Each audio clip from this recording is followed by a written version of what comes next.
हाय, मी ललिता. माझे वय 39 आहे. मी जिल्हा परिषद शाळेत शिक्षिका आहे. आज मी तुम्हाला माझा एक किस्सा सांगणार आहे. ऑक्टोबर महिन्यात माझे मिस्टर 3 दिवसांसाठी बाहेरगावी गेले होते. चोरीची भीती होती म्हणून मी माझ्या भाच्याला मयूरला घरी बोलावले. अचानक वादळ सुटले आणि घराची लाईट गेली. विजा कडकडायला सुरुवात झाली आणि लगेच मुसळधार पाऊस देखील सुरू झाला. नंतर मी पटकन खरकट आवरून घरात आले.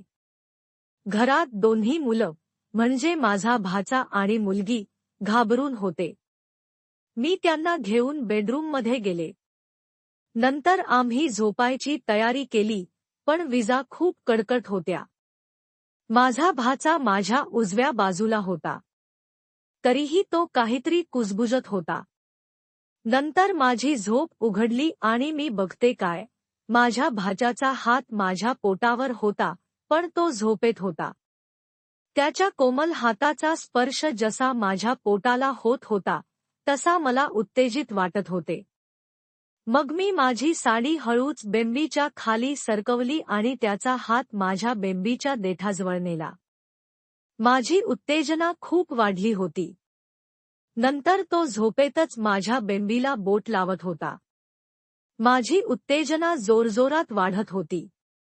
नंतर मी हळूच कूस बदलली आणि भाच्याकडे वळले.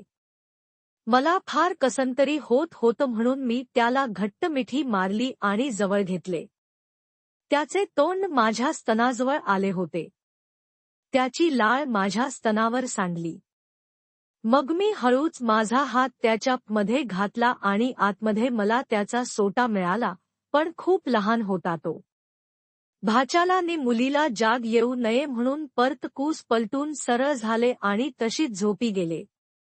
दुसऱ्या भागात काय झाले हे जाणून घेण्यासाठी सबस्क्राईब करा.